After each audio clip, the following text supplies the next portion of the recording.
Hello दोस्तों, कैसे हो आप लोग? आप सब अच्छे होंगे। तो स्वागत है आपका हमारा YouTube channel matric game class 10 में। तो आज हम लोग बात करेंगे चैप्टर 1। एक्चुअली आपके बुक में चैप्टर 1 कोई और नाम रहता है। चैप्टर 1 में वास्तविक संख्या के बारे में, ठीक है। यहाँ पे वास्तविक संख्या जो है, इससे बहुत सारे ऑब्जेक्टिव प्रश्न भी पूछे जाते हैं, सब्जेक्टिव भी कहीं कहीं पे पूछा जाता है। हम लोग जनरली इसको छोड़ देते हैं, बट पढ़ना चाहिए एक्चुअली, बहुत ही बेहतरीन तरीके से। प्राकृतिक एवं प्राकृत संख्या के बारे में बात करना है। तो प्राकृतिक एवं प्राकृत संख्या जो है वो क्या है, वो थोड़ा सा समझते हैं। तो यहाँ पे ध्यान से देखिएगा कि गिनती की संख्या को गिनती की संख्या को प्राकृतिक या बोल सकते हो प्राकृत संख्या कहते हैं।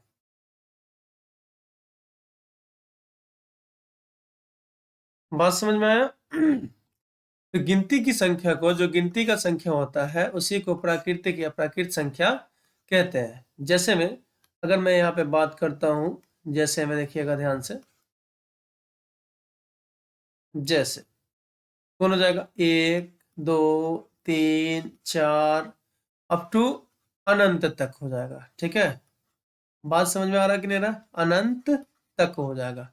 आनंद नहीं बोल रहा हूँ, अनंत बोल रहा हूँ। ठीक है, क्लियर है ये बात? चलिए आगे बात करेंगे हम लोग पूर्ण संख्या के बारे में। यहाँ देखिएगा ध्यान से कि पूर्ण संख्या क्या बोलता है, पूर्ण संख्या क्या होता है। तो चलो भाई, पूर्ण संख्या को भी थोड़ा सा पूर्ण कर दे। आप अधूरा है अभी तक, मैं अधूरा जी रहा हूँ। ए, ओ माय गॉड, ऐसा नहीं होता। चलो ठीक है, कोई अधूरा नहीं होता है। प्राकृतिक संख्याओं में अगर देखो जाए यहाँ पे ध्यान से कि प्राकृत संख्याओं में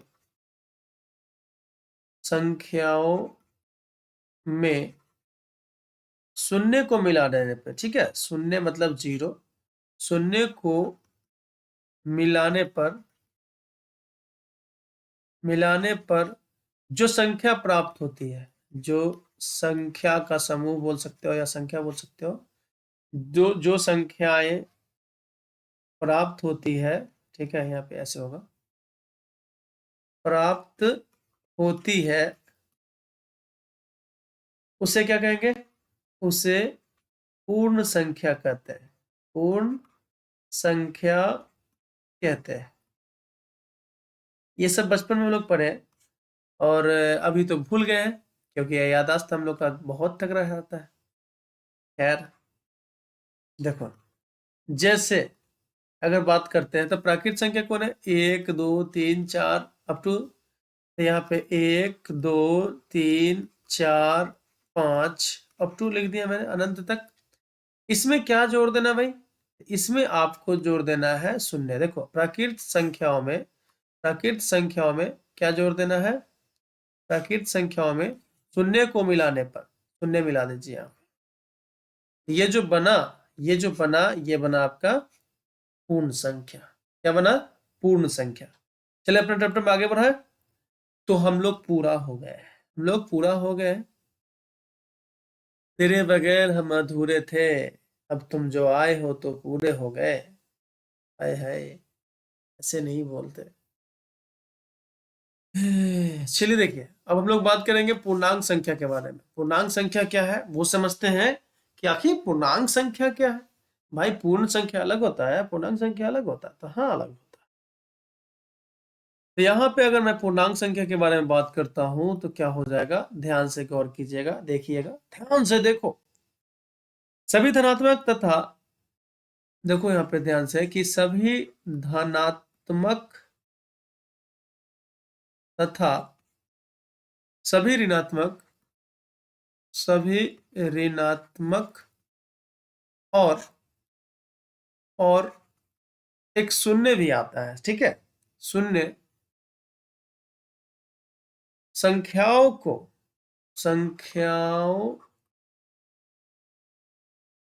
के समूह को, ठीक है, समूह को क्या कहते हैं भाई? पूर्णांक संख्या कहते हैं। पूर्णांक संख्या कहते हैं। क्या कहते हैं? पूर्णांक संख्या कहते हैं। क्लियर है ये बात? चलिए आगे बात करते हैं। जैसे में कि कौन हो जाएगा पूर्णांक संख्या।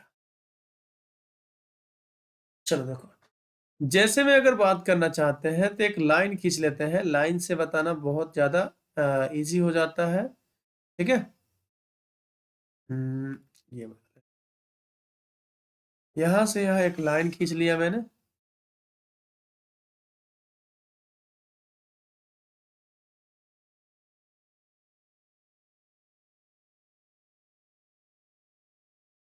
चलो ठीक है, रहने दो।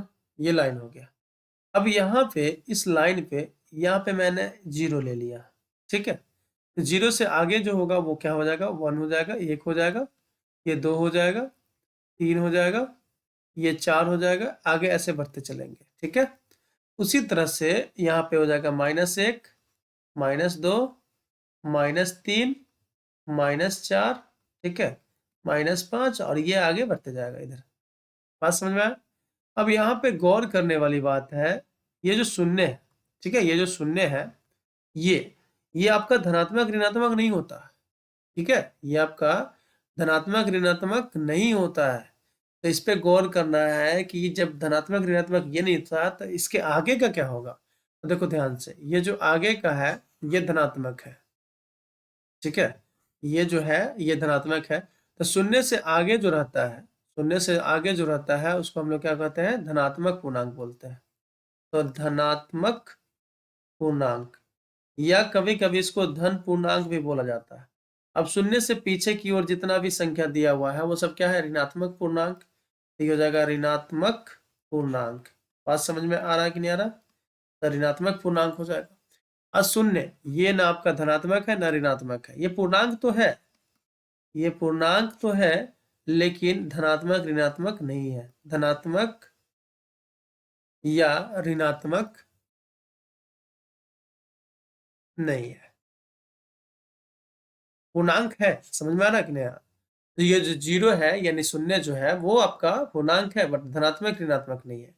और जीरो से आगे एक, जिसके पहले प्लस है ना, देखो एक के पहले प्लस है, दो के पहले प्लस है, तीन के पहले प्लस है, धनात्मक मतलब धन प्लस। और यहाँ पे देखो एक के पहले माइनस है, दो के पहले माइनस है, तीन के पहले माइनस है, तो ऋणात्मक मतलब ऋण माइनस। मिल रही है बात? चलिए अब हम लोग आगे बात करेंगे अपना टमटम को आगे बढ़ा के। ठीक है, यहाँ पे सम संख्या के बारे में समझेंगे कि आखिर सम संख्या क्या है, कि आखिर सम संख्या क्या है। तो देखो इसका तो बहुत ही इजी बोल सकते हो डिफिनीशन है कि वैसी संख्या जो जो दो से दो से पूर्णतः, पूर्णतः मतलब पूरी तरह से, पूर्णतः, ठीक है, पूरा पूरा, पूर्णतः विभाजित, विभाजित का मतलब होता है भाग, तो विभाजित हो जाए, विभाजित हो जाए, उसे क्या कहेंगे? उसे सम संख्या कहते हैं। सम संख्या कहते हैं। उसे क्या कहेंगे भाई? सम संख्या कहेंगे। यहाँ पे ध्यान देने वाली बात है कि उसे सम संख्या कहते हैं। अब वो कौन कौन हो सकता है जो दो से विभाजित हो जाए? तो आपका दो स्वयं हो सकता है। ठीक है, दो जो है वो स्वयं हो सकता है, जो दो से भी पूरा पूरा कर जाए। चार हो सकता है, ठीक है, छ हो सकता है, आठ हो सकता है, 10 हो सकता है, ठीक है, इत्यादि। अब आपको समझाने का इसमें जरूरत पड़ेगा क्या कि सम संख्या भाई दो से, देखो भाग लगाओ, दो से, दो में दो एकम दो, एक मरतबे कर जाएगा। दो से चार में भाग लगाओ, दो दूना चार मतलब दो मरतबे कर जाएगा। दो तिहाई छः, तीन मरतबे कर जाएगा। तो इस तरह से जो आया ये सब जितना भी लिखा हुआ है सम संख्या है। ठीक है। अब हम लोग यहाँ पे बात करेंगे विषम संख्या के बारे में कि आखिर विषम संख्या क्या है। ठीक है, यहाँ पे समझते हैं कि आखिर विषम संख्या क्या है। तो भाई देखो, विषम संख्या वैसी संख्या जो दो से पूर्णतः विभाजित न हो, वैसी संख्या जो दो से पूर्णतः विभाजित न हो। तो यहाँ पे मैं बोलूंगा कि वैसी संख्याएं जो दो से, ठीक है, पूर्णतः विभाजित न नहीं हो उसे विषम संख्या कहते हैं। उसे क्या कहते हैं? विषम संख्या कहते हैं। क्या कहते हैं उसे? विषम संख्या कहते हैं। चलिएगा देखिएगा, यहाँ पे जैसे में क्या हो जाएगा विषम संख्या में, जैसे में अगर देखना चाहे तो विषम संख्या कौन है? देखो एक, एक भी हो जाएगा। आप तुम कहोगे एक में तो भाई कि दो से भाग कैसे लगाएंगे, कैसे पता चलेगा? तो देखो ये सब ना एक डिफिनीशन है समझने के लिए कि भाई बच्चा समझ सके विषम का मतलब क्या होता है। जो मतलब काक की दो से बच्चे में पढ़े हो ना, पढ़े नहीं क्या, खेले हो है ना बचपन में हम लोग, वो जो कभी कभी छोटा छोटा पत्थर से खेलते थे काक की दोस्त, ऐसे काक मतलब जो मतलब फूट रहता है उसको बोलते हैं, जो अलग रहता है, जैसे एक हुआ, तीन हुआ, ये सब। तो एक, तीन, 5, 7, 9, 11, 13, 15, ये सब जो है ये फूट फूट सब है, ठीक है। यानी एक ज्यादा। बात समझ में आ रहा है? जोरा जोरा नहीं है। जोरा जोरा रहता है वो सम होता है, जोरा जोरा रहता है वो सम होता है, और जो जोरा जोरा नहीं रहता है वो विषम होता है, इत्यादि। तो आप विषम संख्या सम संख्या का पूरा कंसेप्ट समझ चुके हैं कि सम संख्या क्या है और विषम संख्या क्या है। क्लियर है ये बात? चलिए अपने टमटम आगे बढ़ाए। टमटम आगे बढ़ाना तो पड़ेगा, तुमको चलना होगा, तुमको चलना होगा। देखो यहाँ पे 27 नंबर क्वेश्चन है, और मैंने कहीं कहीं से क्वेश्चन उठाया इसलिए ऐसा करके लिखा रहता है, ठीक है। किसी पूर्णांक, किसी पूर्णांक m, यहाँ पे मैं आपको क्वेश्चन बनाते हुए कंसेप्ट बता दूंगा। किसी पूर्णांक, पूर्णांक मतलब होता है पूरा अंक, ठीक है। m का जो वैल्यू होगा या तो 2 हो सकता है, 1 हो सकता है, 3 हो सकता है, 4, मतलब पूरा कोई अंक हो सकता है। ऋणात्मक पूर्णांक भी हो सकता है, धनात्मक पूर्णांक भी हो सकता है, ठीक है। तो मैं थोड़ा सा धनात्मक ही लेता हूँ कि इजी हो जाए थोड़ा सा। किसी पूर्णांक m के लिए सम संख्या का रूप क्या होगा? तो मान लीजिए कि m का वैल्यू यहाँ पे इस बार, m तो एक भी हो सकता है, दो भी हो सकता है, तीन भी, चार भी, ठीक है। सब पे वैलिड होना चाहिए।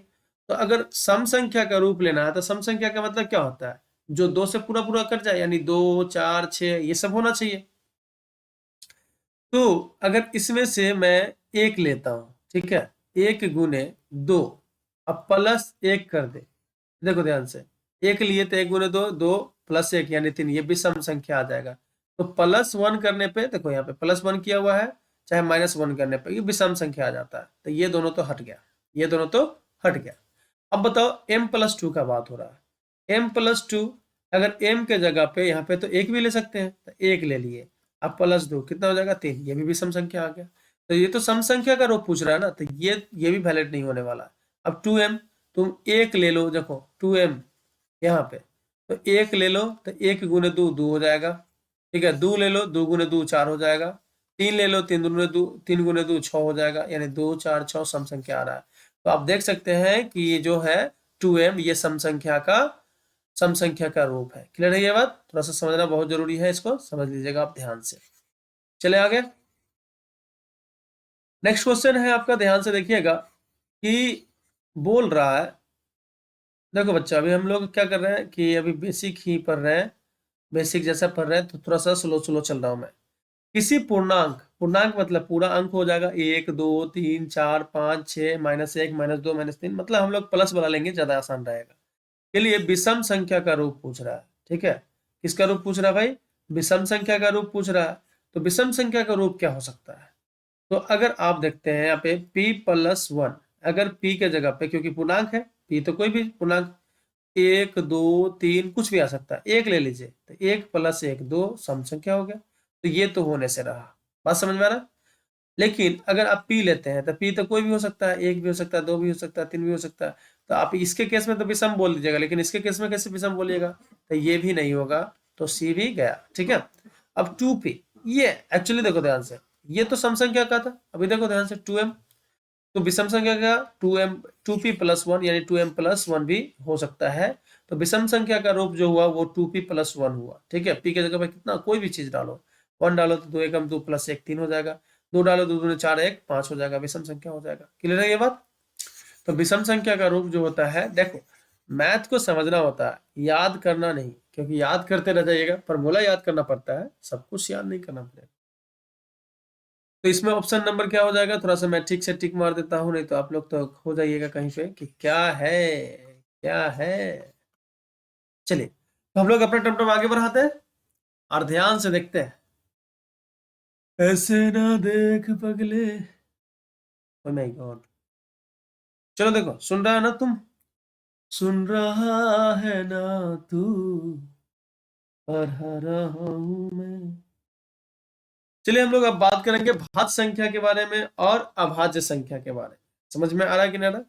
तो भाज्य संख्या किसको बोलेंगे, मैं इसको बोलता हूँ भाग्य वाला। ठीक है, भाज्य संख्या यानी भाग्य संख्या। तो कहते हैं ना, भाग वाला का भूत कमाता है, बोलते हो कि नहीं बोलते हो? तो भाग वाला का भूत कमाता है मतलब तुम तो कमाओगे, तुम्हारी वाली भी कमाएगी, लेकिन उसके बाद भी भूत कमाएगा। कहने का मतलब, चलो मैं आपको अभी परिभाषित करता हूं तो पता चल जाएगा कि वैसी संख्या जो एक एक और स्वयं, स्वयं मतलब वो खुद, ठीक है, एक और स्वयं के अतिरिक्त, अतिरिक्त मतलब होता है के अलावा, ठीक है, अतिरिक्त अन्य संख्याओं, अन्य मतलब दूसरा, अन्य संख्याओं, अन्य संख्याओं से भी विभाजित, विभाजित मतलब होता है भाग, और वो पूरा पूरा भाग लगना चाहिए, ठीक है, विभाजित हो, उसे भाज्य संख्या कहते हैं, उसे भाज्य संख्या कहते हैं। ये बात समझ में आ गया कि भाज्य संख्या किसे कहेंगे, अभाज्य संख्या किसे कहेंगे?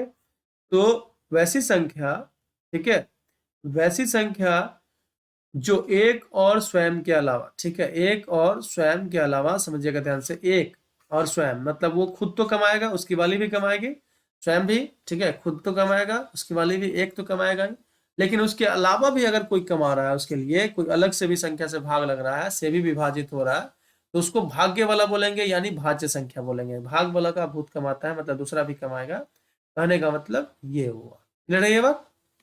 चलिए, अब यहाँ पे जैसे में देखते हैं कि भाई जैसे में कौन कौन आ सकता है, जैसे में भाज्य संख्या में कौन कौन आ सकता है। तो जैसे में आप यहाँ पे दो नहीं ले सकते, ये ध्यान रखिएगा, क्योंकि दो, दो जो होगा उसमें एक से भाग लगेगा और दो से स्वयं से भाग लगेगा। इसके अलावा कोई है जो भाग लगा रहा है इसको? इसके अलावा कोई नहीं है जो इसको भाग लगा रहा है। तो भाई दो तो आप भाज्य संख्या में नहीं ले सकते। तो भाज्य संख्या में आप क्या लीजिएगा, चार लीजिएगा। देखिएगा ध्यान से, चार में एक से तो भाग लग ही रहा, और चार स्वयं से भाग ही लग रहा है, लेकिन इसके लिए एक और है कमाने वाला, जिसको मैं बोल रहा हूं भाग लगने वाला, वो दो भी है, ठीक है। तो दो से भी भाग लग रहा है चार में, इसका मतलब क्या हुआ कि चार जो है वो भाज्य संख्या हुआ। उसी तरह से कौन हो जाएगा, पांच हो जाएगा, लिख दू? नहीं नहीं नहीं नहीं नहीं नहीं नहीं ना मुन्ना ना। चलो देखो, छ हो जाएगा, छ में भी वैसी हो जाएगा कि ये तीन से भी भाग लगेगा, एक से तो लगता ही ना, एक छका छ, छ एकम छ, ठीक है, लेकिन तीन दूना छ, द्वितीय छ, इससे भी हो रहा है, तो ये छ भी हो जाएगा, आठ भी हो जाएगा, नौ, नौ भी भाज्य संख्या हो जाएगा भाई। एक से तो देखो, इसमें नौ में अगर देखा जाए तो एक से तो भाग लग ही रहा है, नौ स्वयं से भाग लग ही रहा है, लेकिन इसके अलावा भी तीन से भाग लग रहा है ये, ठीक है। तो नौ भी आपका क्या हो जाएगा, भाज्य संख्या हो जाएगा, नौ भी आपका भाज्य संख्या हो जाएगा। अच्छा बता, दस हो जाएगा ना? दस तो है, हो जाएगा। बारह, ठीक है, ग्यारह होगा? नहीं होगा। चौदह, पंद्रह, ठीक है, इस तरह से हम लोग समझ सकते हैं। इत्यादि लिख देता हूं मैं। क्लियर है ये बात? चलिए, तो आप भाज्य संख्या यहाँ पे अच्छे तरह से समझ चुके हैं। अब अभाज्य संख्या के बारे में बात करते हैं। अभाज्य संख्या किसे बोलेंगे? देखो, यहाँ पे परिभाषा थोड़ा सा अलग है, बस थोड़ा सा, ज्यादा नहीं, कि वैसी संख्या जो एक और स्वयं, ठीक है, एक और स्वयं के अतिरिक्त, एक और स्वयं के अतिरिक्त अन्य संख्याओं, ठीक है, अन्य संख्याओं से विभाजित, विभाजित, विभाजित का मतलब होता है भाग, ठीक है, विभाजित नहीं हो उसे अभाज्य संख्या कहते हैं, अभाज्य संख्या कहते हैं। यहाँ पे मैं अभाज्य संख्या को अभागा बोलता हूँ, ठीक है, वो तो कमाएगा ही, उसकी वाली भी कमाएगी, मतलब कि एक से और स्वयं से भाग लगेगा, एक से और स्वयं से भाग लगेगा, लेकिन इसके अलावा कोई नहीं होगा इसको, इसके अतिरिक्त अन्य संख्याओं से विभाजित नहीं होता है, ठीक है, अन्य किसी भी संख्या से विभाजित नहीं होता है, तो उसको हम लोग क्या बोलेंगे कि ये अभाज्य संख्या है, अभाज्य संख्या है। क्लियर है ये बात?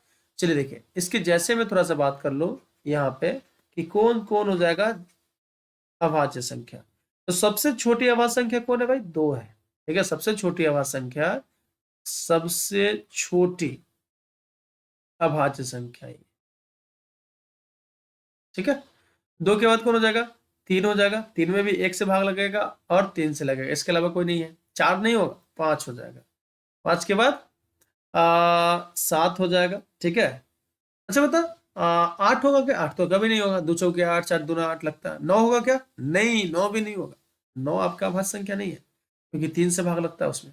तो कितना हो जाएगा भाई? सीधा 11 हो जाएगा, फिर 13 हो जाएगा, ठीक है, ऐसे करके आप समझ सकते हैं। 15 होगा क्या? नहीं, 15 नहीं होगा, 15 आपका भाज्य संख्या है जो 5 से भाग लगता है, यहाँ पे दिया हुआ है। क्लियर है ये बात? तो आपको यहाँ पे भाज्य संख्या और अभाज्य संख्या का कंसेप्ट समझ में आ गया है। तो हम लोग अपना टमटम बढ़ाते हैं, कुछ क्वेश्चन देखते हैं इस पे, ठीक है। यहाँ पे कुछ प्रश्न सॉरी, पहले सअभाज्य संख्या है, तो इसको क्लियर कर लेते हैं कि सअभाज्य संख्या किसको कहेंगे। चलिए देखेगा कि सअभाज्य संख्या का कंसेप्ट क्या है। इससे ना आपको मैट्रिक में क्वेश्चन पूछा जाता है, भाज्य संख्या, अभाज्य संख्या और सअभाज्य संख्या पे मैट्रिक में ऑब्जेक्टिव प्रश्न तो रहते हैं, ठीक है। चलिए देखिए, तो यहाँ पे सअभाज्य, सह मतलब साथ में, अभाज्य मतलब, तो यहाँ पे क्या होगा कि जब भी आएगा तो जोड़ा में आएगा, जोड़ा जोड़ा, समझ में आ रहा है? जोड़ा जोड़ा बंदूक छोड़ा, क्यों छोड़ेगा?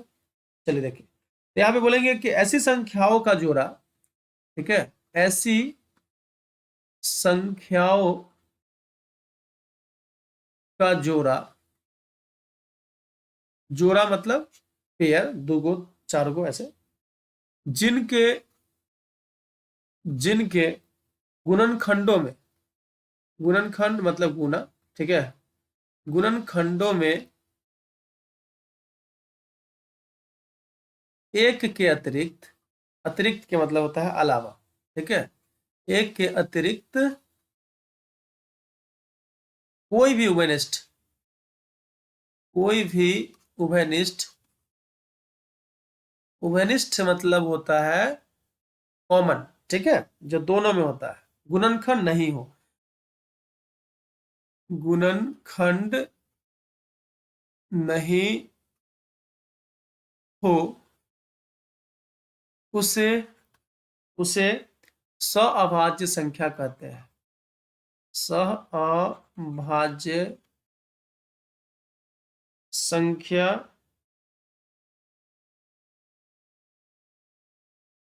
कहते हैं। ये बात समझ में आए? सअभाज्य संख्या कहते हैं। अगर आप यहाँ पे देखिएगा, या आप इस तरह से भी सोच सकते हैं, सुनिएगा ध्यान से, या आप ऐसे बोल सकते हैं कि वैसी संख्याओं का जोड़ा, इसको थोड़ा सा कलर चेंज कर दूं मैं, दूसरा परिभाषा ये बोल सकते हैं कि वैसी संख्याओं का जोड़ा, वैसी संख्याओं का जोड़ा, जोड़ा मतलब वही दो को रहेगा एक साथ, ठीक है, जिसका मस, जिसका मस महत्तम समापवर्तक आता है ना, मस एक हो, ठीक है, मस एक हो, उसे सहअभाज्य संख्या,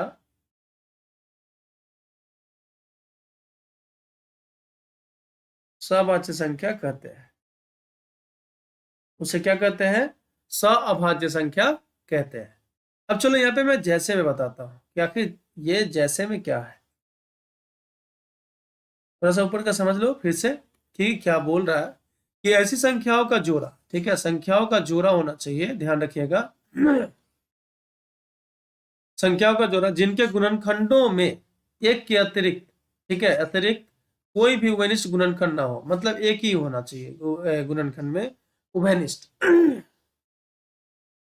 उसे सअभाज्य संख्या कहते हैं। उसे क्या कहते हैं? सअभाज्य संख्या कहते हैं। अब देखो उभयनिष्ठ के बारे में बात कर लेते हैं। यहाँ पे मान लीजिए 4 लिखा हुआ है और यहाँ पे 8 लिखा हुआ है, तो 4 का गुणनखंड करो तो 2 गुने 2 4 हो जाएगा, और इसका गुणनखंड करो तो 2 चौके 8, या आप 2 गुने 2 कोई भी ले सकते हैं। चलो एक ले लो, ये वाला बताओ तो इसका गुणनखंड, 4 के गुणनखंड 2 गुने 2 है और 8 का गुणनखंड आपका 2 गुने 4 है। ठीक है, बात समझ में आ रहा? तो बताओ तो इसमें उभयनिष्ठ गुणनखंड कौन है? 2 है, तो ये 4 8 जो हैगा वो अभाज्य गुणनखंड नहीं होगा, अभाज्य गुणनखंड नहीं होगा, अभाज्य गुणनखंड नहीं है, सॉरी अभाज्य संख्या, सहअभाज्य संख्या नहीं है यहाँ पे, सहअभाज्य संख्या, सहअभाज्य संख्या नहीं। लेकिन अगर देखिए अलग से बात करते हैं, देखिएगा ध्यान से, यहाँ पे लिखते हैं कि 3 है और यहाँ पे 5 है, 3 का गुणनखंड करोगे 1 गुने 3, ठीक है, 3 का गुणनखंड करोगे 1 गुने 3, 5 का करोगे तो 1 गुने 5। ये तुम मसा भी निकालो, 3 और 5 का मसा निकालोगे तो 1 आएगा, 3 और 5 का मसा निकालोगे कितना आएगा? 1 आएगा। तो ये जो जोड़ा है, ठीक है, ये जो जोड़ा है वो आपका सहअभाज्य संख्या है, सहअभाज्य संख्या है। ठीक है, बात समझ में आ रहा कि नहीं आ रहा? क्योंकि यहाँ पे उभयनिष्ठ गुणनखंड जो है वो सिर्फ एक है, इस एक के अलावा कोई दूसरा नहीं है। बात क्लियर हुआ? तो सहभाज्य संख्या कौन होता है? जिसका या तो मौसा एक हो, या तो मौसा एक हो, या तो उभयनिष्ठ गुणनखंड एक के अलावा कोई और नहीं हो, उभयनिष्ठ गुणनखंड एक के अलावा कोई और न हो। ठीक है, बात समझे? चलिए अब से ना एक क्वेश्चन मैं पूछ रहा हूं, बताइएगा, हो सकता है तो कमेंट में बता सकते हैं चाहे तो, कि 7 और 25, ठीक है, 7 और 25 ये दोनों सहभाज्य संख्या है कि सहभाज्य संख्या नहीं है? हाँ या नहीं? ठीक है, अगर आप यहाँ तक पढ़े हैं तो आप बता सकते हैं, हाँ है तो आप लिख के बोल सकते हैं कि यह सहभाज्य है या सहभाज्य नहीं है। क्लियर है ये बात? चलिए आगे चले, तो हम लोग अपना टमटम आगे बढ़ाते हैं और थोड़ा सा रेस लगाते हैं। चलिए आ गया क्वेश्चन क्वेश्चन क्वेश्चन क्वेश्चन पे बात करते हैं कि 26 नंबर क्वेश्चन में बोल रहा है, ये कहीं कहीं से उठाया हुआ है इसलिए इस तरह से है कि निम्न में से कौन अभाज्य संख्या है? भाई अभागा, अ से अभाज्य, अ से अभागा, ठीक है, तो एक और स्वयं के अलावा इसको कोई भाग नहीं लगाएगा। अगर देखिए 29, तो 29 में 1 से भाग लगता है, ठीक है, और स्वयं से यानी 29 खुद से भाग लग जाएगा। इसके अलावा कोई है जो इसको भाग लगा रहा है? नहीं, तो यही हो जाएगा आपका अभाज्य संख्या। ऑप्शन नंबर ए आपका सही है। मैं दूसरा पे भी डिस्कस कर लेता हूँ, घबराइएगा नहीं। ऑप्शन नंबर ए आपका सही है। अगर आप चाहते हैं कि यहाँ पे डिस्कस करें तो देखिए ध्यान से, 25 में आपका 1 से तो भाग लगता ही है सब में, ठीक है, और स्वयं से भी भाग लगता है, स्वयं में, स्वयं हो गया। लेकिन बताइए 25 को भाग लगाने वाला 5 भी है, 25 को भाग लगाने वाला 5 भी है, तो यह होगा भाग्य संख्या। ये क्या हो जाएगा? भाग्य संख्या यानी भाज्य संख्या। ठीक है, क्लियर है? उसी तरह से 27 में देखो 1 से तो भाग लग ही रहा है, 27 में 27 से भाग लगेगा, स्वयं से भाग लगेगा ही, लेकिन इसमें 3 से भी भाग लगेगा, 3 नंबर 27, 9 से भी भाग लगेगा, 9 27, है ना? बात समझ में आ रहा है? तो ये भाग्य वाला है, भाग वाला का भूत कमा रहा है, यानी ये भी आपका भाज्य होगा, ये भी क्या हो जाएगा? भाज्य हो जाएगा। क्लियर है ये बात? देखो हम लोग ना क्वेश्चन नहीं बना रहा है कि तुरंत तुरंत निकलना है, हम लोग को कंसेप्ट समझना है, इसलिए थोड़ा सा टाइम लेके समझे, ज्यादा बेहतर रहेगा, कोई दिक्कत नहीं है। ठीक है, चलिए तो अब बात करते हैं 24 में।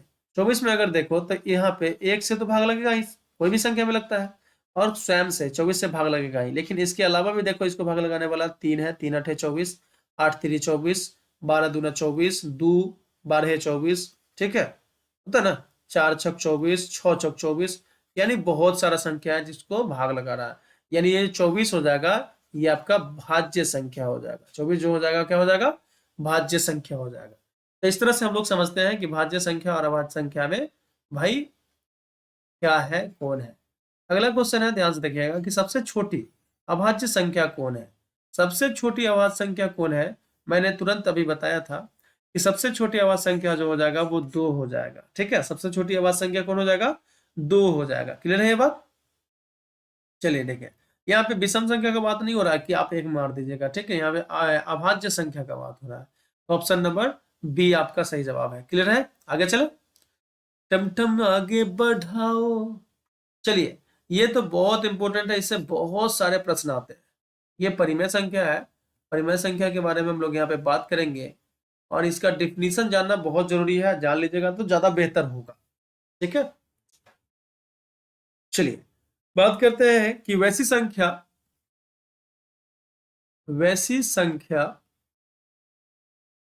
जो P बटे Q, ये बटे का चिन्ह है, ध्यान रखना, ये बटे का चिन्ह है। P बटे Q के रूप में हो या व्यक्त, मतलब उस रूप में लाया जा सके, P बटे Q के रूप में लाया जा सके, व्यक्त किया जा सके। ठीक है, जहां इसके साथ एक कंडीशन होता है, जहां पी क्यू पूर्णांक संख्या हो। पूर्णांक संख्या समझते हो ना, या तो प्लस में रहे माइनस में रहे कोई फर्क नहीं पड़ता, लेकिन पूरा पूरा होना चाहिए। पूर्णांक तथा तथा क्यू जो नीचे वाला है, ठीक है, ये जो नीचे वाला संख्या है, सो क्यू जो है वो 0 के बराबर नहीं होना चाहिए।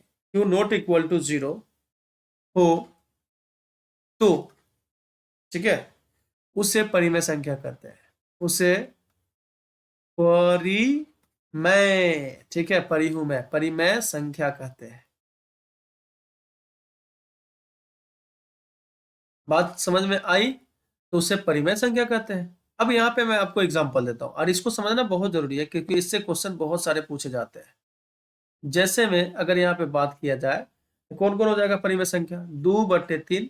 देखो, P बटे Q के रूप में ये P हो गया और नीचे Q हो गया। तो P बटे Q के रूप में पूर्णांक भी है। -5/2, ये भी बोल सकते हो, ये भी परिमेय संख्या, माइनस में है तो क्या हुआ, लेकिन पूर्णांक है ना। ठीक है, यहाँ पे ये तो आप देख लीजिए कि P बटे Q के रूप में मैंने पहले लिख दिया। अगर 4 लिख दे तो क्या, अब 4 परिमेय संख्या होगा कि नहीं होगा?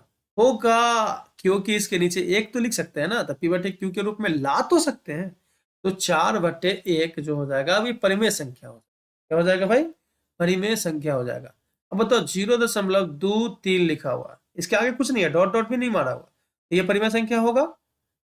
तुम्हारे मन में क्या क्या लड्डू फूट रहा भाई, ये परिमेय संख्या है क्योंकि इसको देखो, इसको हम लोग ऐसे लिख सकते हैं ना, दशमलव हटा, देखो दशमलव के बाद क्या है, 2 अंक है, तो यहाँ पे दशमलव हटा के 2 अंक नीचे 2 को 0 दे सकते हैं, यानी P बटे Q के रूप में आ गया। तो ये भी आपका परिमेय संख्या है। क्लियर है ये बात समझ में आया कि नहीं आया?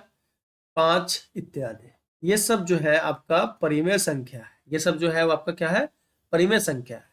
अब नीचे देखो 0 नहीं है, नीचे 100 है ना, 0 थोड़ी है। चलिए, अब हम लोग यहाँ पे बात करेंगे अपरिमेय संख्या के बारे में। ठीक है, यहाँ पे बात करेंगे अपरिमेय संख्या के बारे में। परी हूं मैं, ये परी है, ठीक है, परी हूं मैं नहीं, लड़की सब कहेगी पापा की परी। अपरिमेय सब पापा की परी होती है, मम्मी का पारा नहीं होता है। लड़का सभी मम्मी का पारा होता है? चलो देखो, अपरिमेय संख्या के बारे में बात करेंगे कि वैसी संख्या जो P बटे Q के रूप में ना हो, नहीं व्यक्त किया जा सके, नहीं व्यक्त किया जा सके, जहां P Q क्या है? पूर्णांक तथा Q नॉट इक्वल टू 0 हो, उसे अपरिमेय संख्या, मतलब ना, ठीक है, परिमेय, अपरिमेय संख्या कहते हैं।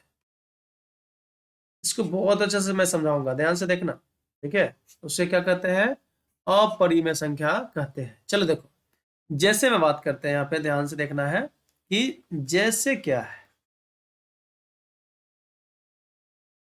चलिए देखिएगा, अपरिमेय, तो यहाँ पे √2, कुछ कुछ चीज ना याद कर लीजिए डायरेक्ट। √2 जो होता है वो अपरिमेय हो जाएगा, √3 जो हो जाएगा अपरिमेय हो जाएगा, ठीक है। √4, नहीं नहीं नहीं, ये नहीं होगा। अब क्यों नहीं होगा मैं आगे बताऊंगा, ठीक है। √5 अपरिमेय संख्या होता है, √6 अपरिमेय होता है, √7 अपरिमेय होता है, ठीक है। बात समझ में आ रहा है कि नहीं आ रहा, इत्यादि। अब आप देखिए यहाँ पे 0.35 ऐसे करके आगे बढ़ते जा रहा है, ठीक है। ये भी आपका अपरिमेय संख्या हो जाएगा। क्लियर है बात, क्योंकि ये p/q के रूप में नहीं आ पाएगा। आगे बढ़ते जा रहा है मतलब संख्या आएगा ही, ये रुका नहीं है, ठीक है। क्लियर है ये बात। तो आपको परिमेय संख्या और अपरिमेय संख्या में कंफ्यूजन जो था वो दूर हो गया होगा, ठीक है। अब तुमको थोड़ा सा ये जो क्लियर करना है, ये क्लियर मैं कर दूंगा, ठीक है। अपरिमेय और परिमेय संख्या के पहचान में, ठीक है। इस पे थोड़ा सा क्वेश्चन है, वो देख लेते हैं और समझ लेते हैं। यहाँ पे एक क्वेश्चन दिया हुआ है, ध्यान से देखिएगा। एक क्वेश्चन है, ठीक है, कि निम्नलिखित में कौन अपरिमेय संख्या है। निम्नलिखित में कौन अपरिमेय संख्या है। तो देखा, मैंने क्या बोला कि यहाँ पे ना ये √9, ये जो अंदर में है ना, ये वर्ग संख्या है। ये पहले से समझाना था, बट आगे समझाऊंगा, कोई दिक्कत नहीं है। तो 9 जो है वो वर्ग संख्या, वर्ग संख्या घूंघट हटा सकता है। घूंघट मैं किसको बोलता हूँ, ठीक है, ये रूट जो है ना, इसको घूंघट बोलता हूँ। तो जो वर्ग संख्या होता है वो घूंघट हटा सकता है, यानी √9 का मान 3 हो जाएगा। तो ये जब परिमेय हुआ, इसका मतलब ये परिमेय है, ठीक है। ये क्या है, परिमेय है। तो परिमेय, परिमेय। अब देखो यहाँ पे बी में 8 है, 8 पे रूट है, तो 8 जो है वो वर्ग संख्या नहीं है। 8 जो है ये वर्ग संख्या नहीं है, ठीक है। वर्ग संख्या कौन होता है मैं आगे आपको कंसेप्ट बताऊंगा, घबराने की जरूरत नहीं है। तो इसको अगर तुम हटाओगे भी तो कैसे लिख सकते हो, 4 × 2, रूट हटाने की कोशिश करते हैं। 4 का रूट होता है तो 2 बाहर निकल जाएगा, और 2 का नहीं होता अंदर रह जाएगा। तो इसमें से रूट नहीं हटा, घूंघट नहीं हटा पाया, तो ये आपका अपरिमेय संख्या। क्या हुआ, अपरिमेय संख्या। 16, 16 जो है ये वर्ग संख्या है। 16 जो है वो क्या है, वर्ग संख्या है। समझिएगा ध्यान से, 9 भी आपका वर्ग संख्या था। तो वर्ग संख्या में दम होता है घूंघट हटाने का, ठीक है। कुंडी मत सरकाओ राजा, घूंघट मत उठाओ राजा, ऐसे नहीं। चलिए देखिए यहाँ पे, तो 4, ये जो 16 है, 4 × 4 लिख सकते हैं, ठीक है। 4 × 4 मतलब 4 का स्क्वायर, स्क्वायर से रूट लड़के मर जाएगा, 4 आया, ये परिमेय हो गया। इसका मतलब ये जो √16 है वो आपका परिमेय है। √16 जो है वो क्या है, परिमेय है, ठीक है, परिमेय है। यहाँ पे देखिए 25 का रूट कितना हो जाएगा, ये भी वर्ग संख्या है ना, ठीक है, ये भी वर्ग संख्या है। जिसका भी मतलब कि वर्ग हो सकता है उसको वर्ग संख्या बोलते हैं। 25 का वर्ग हो सकता है 5 स्क्वायर, ठीक है। तो ये भी आपका क्या हो जाएगा, 5 आएगा वैल्यू, जो कि परिमेय होगा। तो ध्यान से देखिएगा, यहाँ पे √25 भी आपका परिमेय होगा। तो पूछ क्या रहा है, अपरिमेय, तो ऑप्शन नंबर बी आपका सही जवाब है। जो पूछ रहा है वो क्या पूछ रहा है कि अपरिमेय संख्या कौन है, तो √8 होगा। क्या होगा, √8 होगा। क्लियर है ये बात। चलिए कंसेप्ट समझते चलते हैं, एकदम इजी वे में, कोई दिक्कत नहीं है, ठीक है। ध्यान से पढ़ते चलेंगे, देखते चलेंगे, सब कुछ क्लियर होगा। लिखा हुआ है कि दो परिमेय संख्याओं के बीच अधिकतम कितनी परिमेय संख्या हो सकती है। तो ये दिमाग में बैठा लो, ठीक है, कि दो परिमेय संख्याओं के बीच अनंत परिमेय संख्या होती है, ठीक है। समझ में आ रहा है कि नहीं आ रहा है। तो यहाँ पे अनंत परिमेय संख्या होगा, दिमाग में बैठा लो, ठीक है। दिमाग को सुता लो, उठा लो, जो करना है करो, लेकिन इसमें अनंत ही होगा। क्लियर है ये बात, कंफ्यूजन की कोई आवश्यकता नहीं है, कोई जगह नहीं है। जब कंफ्यूजन होगा मैं आपको क्लियरली बोल दूंगा, घबराने की कोई जरूरत नहीं है। चलिए आगे, चलिए तो चलते हैं, अच्छा तो हम चलते हैं, कहाँ, वहीं जहाँ कोई। चलो देखो, इतनी गुमनामी में भी नहीं जाना। निम्नलिखित, निम्नलिखित का मतलब होता है नीचे लिखा हुआ में कौन अपरिमेय है, ठीक है। अपरिमेय संख्या, फिर से वही देखो, 21 का रूट कितना होता है आपको ना याद करना पड़ेगा, मैं बता देता हूं। कम से कम 20 तक का स्क्वायर याद कर लेना, ठीक है। एक का स्क्वायर 1, 2 का स्क्वायर 4, ऐसे होता है ना, 2 दूना 4, 3 तिया 9, 4 चौका 16, 50 25, ऐसे करके 20 तक, 20 मिसाई 400, ऐसे करके याद कर लेना। तो आपको याद रहेगा तो समझ में आएगा कि रूट 121 का कितना होगा वैल्यू, तो 11 होगा। 11 11 121 होता है, तो 11 होगा, यानी ये आपका परिमेय संख्या है, ठीक है। मैं जितना बोल रहा हूँ वो करोगे तभी होगा, नहीं तो नहीं होगा। तो ये तो परिमेय संख्या है। यहाँ पे देखो रूट 96 लिखा हुआ है, रूट 96 होता है बरबरहा, देखो बरबरहा 44 से होता है, सॉरी ये गलती लिखा गया, 14 14 196 होता है, तो 14 14 196 हो जाएगा, तो ये भी परिमेय है। रूट 196 का वैल्यू आएगा 14, जो कि ये क्या हो गया, परी हो गई, परी हूं मैं, परी में। अब भाई 27, 27 तो वर्ग संख्या नहीं है, ठीक है, इसका रूट नहीं निकलेगा। अगर 29 27 करोगे तो 3 रूट 3 आएगा, उससे अलावा कुछ नहीं आने वाला। तो ऑप्शन नंबर देखो, आपको अपरिमेय ही पूछा है, तो ऑप्शन नंबर सी आपका सही जवाब है। अब यहाँ पे 289 जो है लिखा हुआ, 289 कितना हो जाएगा, तो ये 17 17 289 हो जाएगा, ठीक है। ये भी आपका परिमेय संख्या है। समझ में आ रहा है कि नहीं आ रहा? चलिए आगे बात करते हैं। ये क्वेश्चन तो हलवा है, और ये आपको दिमाग में बैठाना पड़ेगा और रखना पड़ेगा। पाई, ठीक है, पाई, हम लोग पहले पाई मांगते थे, पैसा एक्चुअली, पाई बोलती थी दादी सब, तो बहुत मार पड़ता था। हाय, 5 रुपया मांगो, 5 थप्पड़ मार खाओ, उसके बाद लौटो, उसके बाद मिलेगा तो मिलेगा, नहीं तो फिर पता नहीं। चलिए देखिए, तो पाई जो होता है वो क्या होता है, परिमेय संख्या, अपरिमेय संख्या। तो भाई पाई जो होता है वो अपरिमेय संख्या होता है, ठीक है। ऑप्शन नंबर बी आपका सही जवाब है। लेकिन पाई का जो मान होता है 22/7, ठीक है, ठीक है, कोण के रूप में नहीं बोल रहा हूं मैं, ठीक है। तो ये जो होता है मान, जो होता है वो होता है आपका परिमेय संख्या। मान जो होता है वो परिमेय संख्या होता है, तो ये मान ना एक्यूरेट नहीं है, लिया गया है जस्ट सॉल्व करने के लिए, इसलिए यहाँ पे ये अपरिमेय संख्या। तो ये कंफ्यूजन में मत रहना कि परिमेय संख्या बराबर अपरिमेय संख्या होता है। ये वैल्यू लिया गया है, जस्ट लिया गया है, ठीक है, इसका एग्जैक्ट वैल्यू ये नहीं है।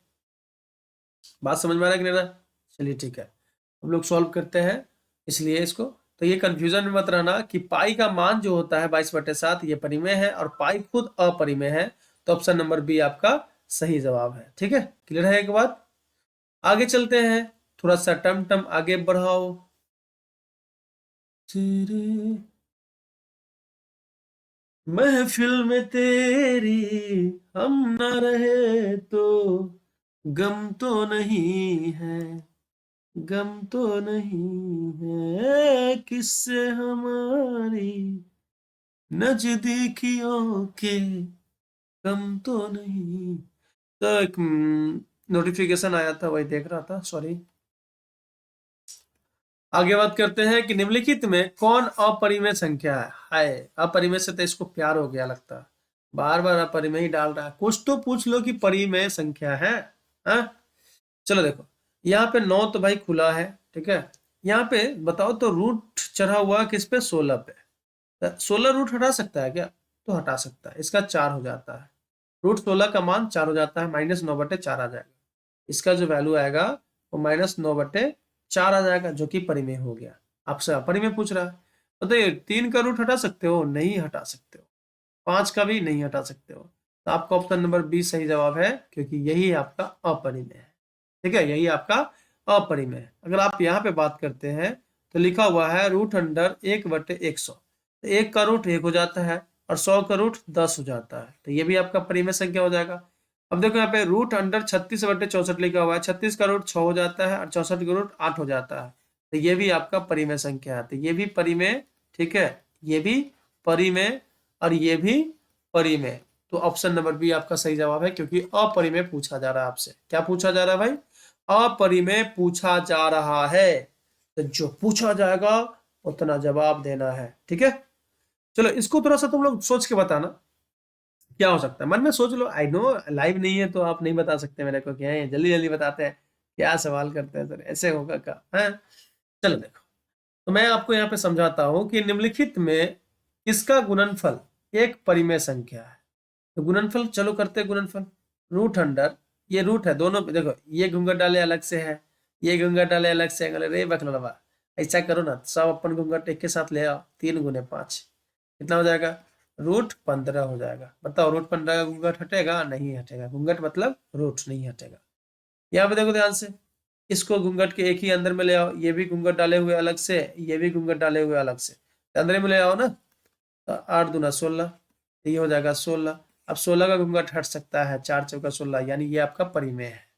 तो वही पूछ रहा है आपसे परिमेय, तो ऑप्शन नंबर सी आपका सही जवाब होगा। ऐसे सोल्यूशन मैं बाकी सबका भी कर दूं।